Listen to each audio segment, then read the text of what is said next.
Hey guys, thanks for joining me back here on the Roomy Alliance. This time I'm taking a look at the game Tale of Immortal. It's like a Chinese cultivation game that is also sort of like a roguelike without being a roguelike because you don't actually die. But the achievements do unlock like different perks that you can get for your next playthrough, which you may want to do more often because it's still in early access. And them adding new features to the game later sort of makes it easier to access them if you start a new game, but not required. Also, if you're like me and you go around and you make enemies of all the other cultivators, they will try and murder you constantly, and it is very annoying. Also, some of the higher difficulties will permanently delete your save, so don't pick those unless you do want to play it like a roguelike. Character creators, probably what you would expect from this kind of game. Different faces, eyes, beards, and shirts, and accessories. In the game, when you're running around, you really won't see it. It's just in some conversations that it pulls up. There's also shops that they recently added where you can buy different outfits for your character. Over there, you can set your inner and external character, which I think only influences some weird mood items that you use in the game. The real meat of the character creator, though, is going to come in the actual trait selection thing, where you can hit the roll again, and it will randomize your martial, spiritual, and skills so that you can try and get the stats you want, and then you will select 3 different traits. Your combat stats here are going to be the same, as well as your personal stats, unless you, of course, select something over here for a trait that will make a difference on it. And then after you get done with that, you'll get a little introductory flavoring, and then you'll be asked to select a starting artifact. The only one right now that's in the game is the Pisces, which resurrects you when you die. I mean, there is no permanent death at the lower difficulties, but if you die too many times, it'll make you reform your body once you die, and this just gives you some free deaths. And then you get out into the world, and this is what the actual map is when you're in a zone, and you will have to go forward and take care of some dudes. Most of the dungeons you will encounter in this game will involve going through multiple different rooms, kind of like this, going through a teleporter, and then interacting with a boss at the end. So, after you get out of the initial dungeon, you are then presented with the world map, and then you can see that there are various little towns and things dotted around it that you go interact with. The tutorial will send you into another dungeon where you get your first space ring so that you can hold inventory stuff, as well as some basic healing pills and other things. Skipping ahead a little bit, the game will present you with your first boss battle. You're kind of supposed to lose this one if you get to it, and then it sends you out to learn about cultivating and how to level up your character. After a quick rest at the inn, we then go to the world map, and where we can see the chi-rich areas.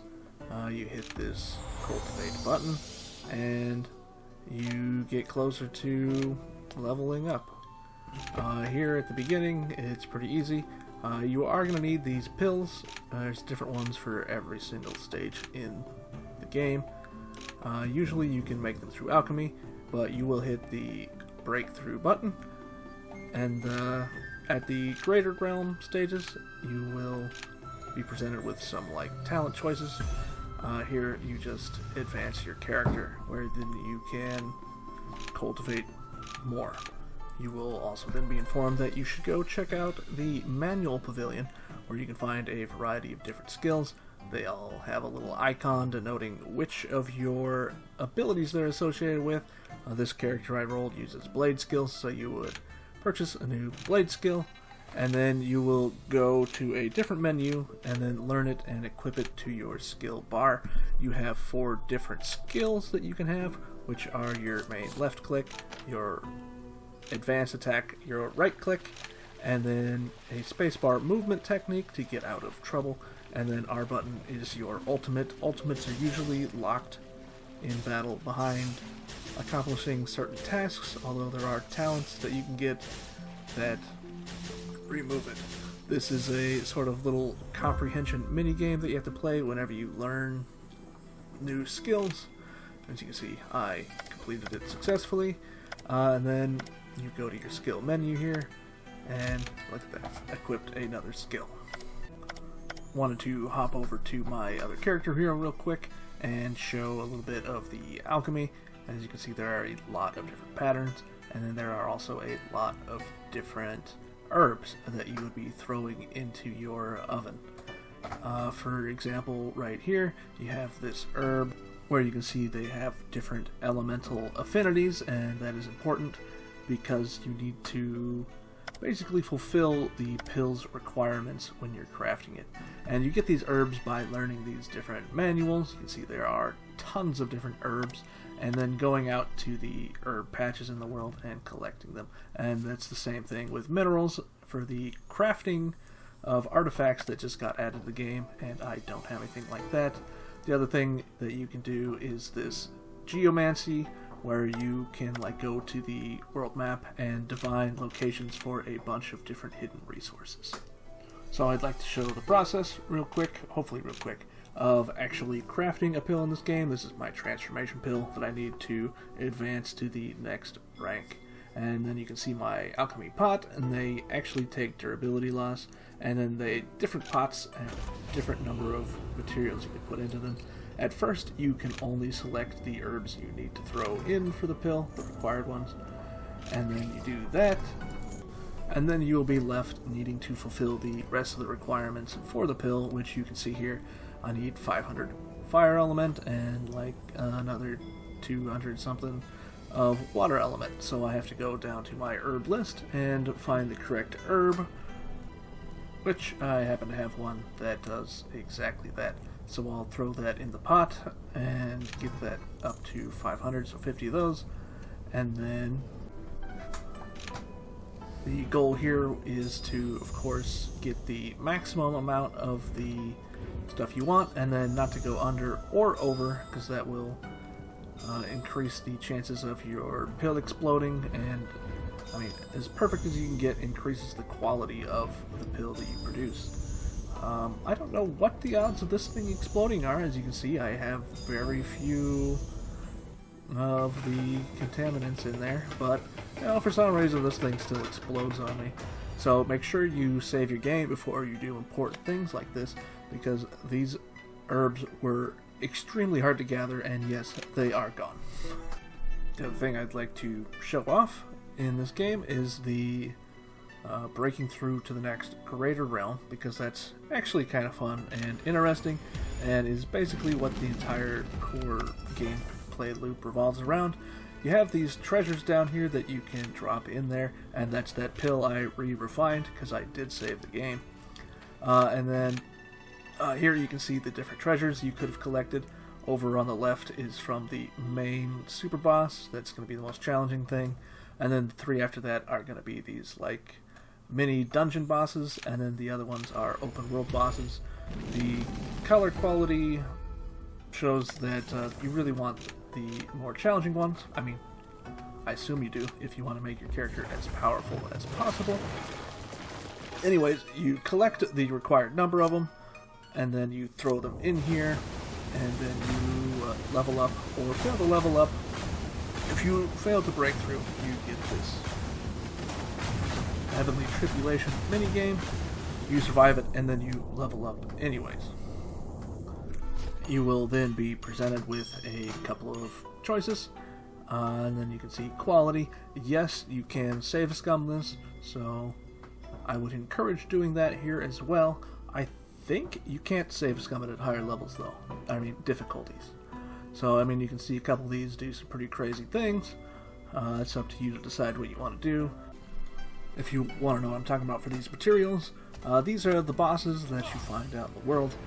This particular one is going to be a whole realm lower than me, so he kind of gets deleted pretty quick. But you can see that here. But you can see here on the loot screen now that special item as well as this pearl that I don't need anymore. But with those, we can come over here to the auction house. And this is going to be your best bet for making lots of money. You can go farm those monsters, low level ones even, and get some nice spirit crystals so that you can go back to the auction house and buy the best manuals there are. Although if you join a sect, which I'm probably not even going to show here because I don't think I'm even in a sect right now because I'm between realms, you can get some nice materials from them, which you could also sell if you wanted. Now, the first item on auction, of course, is my own item. It says it right there. It's pretty easy to see. And then you can see this nice little countdown timer that's going on. So, and then NPCs will bid against each other. And then you also have some options that you would love to find in a game like this, where you can mark an NPC to find them later. You can request them to bow out, or you can threaten them to bow out. Both of those, they will like weigh the pros and cons against it. Like if you're much higher realm than they are, they will say, oh, I don't want to mess with that guy. Or if you give them something really nice. But you always run the risk of somebody else is bidding anyways, and it not even mattering. That happens to me all the time, and you have only a certain amount of energy. So what I tried to do in this auction here is mark some people that won the items I wanted, because I didn't want to spend a bunch of money. And then I tried to rob them afterwards, because that is, of course, something you can do. Unfortunately, it really doesn't work out. I'd like to just skip through this auction stuff, but I honestly love how they implemented it in the game here. So, at the end of the auction, you can see up at the top the two people I marked, as well as the people who hate my guts and are constantly trying to murder me. But you go in here, and then you can look at their inventory. She is apparently too cool for me to rob, because I can't see anything that she's carrying. I think it used to be a little bit easier to see into people's inventories. But I can't see into this guy's inventory either. So I can't steal anything, and I can't even see how many crystals he's carrying. You can steal crystals from people, but so I'm just going to try and attack him, and then kill him, or just maybe take some of his items that he offers up at the end. So we'll see what happens. You know, I forgot to look at what stage he was in. You could probably look back in the video, maybe I looked at it, but I do not remember. But judging by how quick he goes down here, I'm going to assume he's the same level as me, or maybe a first level golden core, because at this point I am a golden core. And as luck would have it, the game did some random rolls, and he escaped, and I could not rob him or murder him for his items. I just made him really mad, like I love doing in this game. Now, the last thing that I really liked about this game that I haven't gone over, and there's a bunch of features in this game I haven't gone over, is this tournament system. This particular one is like the Golden Core tournament, where the top 3 people get these Dao fruits, which improve your Dao points, which allow you to equip even stronger arts to your character. Yeah.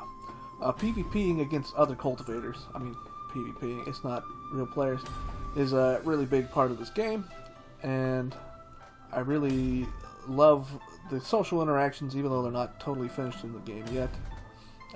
That's really all I got for this one. Thank you for watching. I'm going to put the Chinese name of the game down below so that you can actually find it on Steam, because it is not officially in English. The translation is available that I'm using on Discord, which you can find, and I'll probably put that down below as well. And then make sure you hit the like and the subscribe button so you can help me support this channel. Thanks for watching again. I hope everybody has a good one.